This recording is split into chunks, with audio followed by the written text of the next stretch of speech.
It was a heartbreaking call. Camp means so much to so many people. And yet we gathered our best and brightest professionals, experts, camp directors, medical staff, and other experts in the field of camping and those familiar with this pandemic.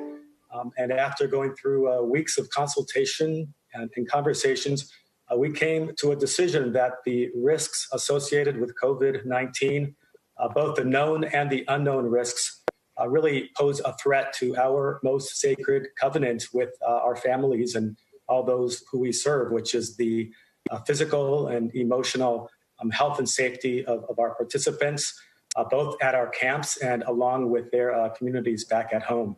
Jonathan, have you had to cancel all of yours yet? No, we have not. Actually, we're optimistic that we'll be able to open if we get the green light from the state. And what are the terms that you need to hear from them for that to go ahead? And what precautions will you be taking to make sure it's safe?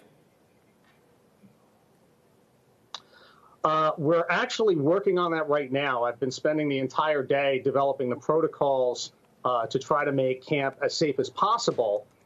We can mitigate the risk, and we're waiting for the guidelines to come down from the state of New Jersey. Now, I'd also want to clarify, a day camp, not sleepaway camp. So our sets of our variables are a little bit different than sleepaway camps, and I think both industries have significant challenges. But a day camp, we're waiting for the guidelines to come down from the state. We're working on those protocols right now, and we're hoping that we're going to be able to open in some way, shape, or form that will mitigate the risk of the virus. Now, I can't exactly tell a parent. I had a conversation with a parent today, and I said, listen, if it was polio, I could tell you you're going to be safe. If it's COVID, I can tell you I can mitigate the risk, do the best I can, be as transparent as I can, and give parents the choice. And it's our job to give parents the choice. That's what I think. Ruben, how did your conversations with parents go? And do you have the sense that if you would have tried to open, there would have been demand? We've heard from thousands and thousands of parents and alumni and leadership in our community, and it's been an overwhelming expression of gratitude and loss, and also deep heartache. While there's support for our decision, the loss of camp for our campers and our staff and our faculty and our parents is heartbreaking. Jonathan, if you do proceed, will you be requiring all families to sign pretty extensive waivers towards their health?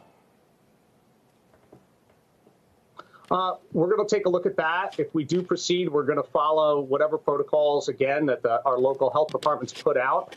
But I have to say I've spoken to a lot of our families. In fact, we did data polling, and we have over 1,000 families that have sent in on the 3 camps. And we have some pretty significant data that says that a good portion of our population really wants for camp to happen. A good portion, about 60 to 70%, are very likely or likely to send their kids to camp. About 20% are unsure and 10% are unlikely at this point, and that's where the data is polling right now. If it's a possibility, we want to try to make it happen.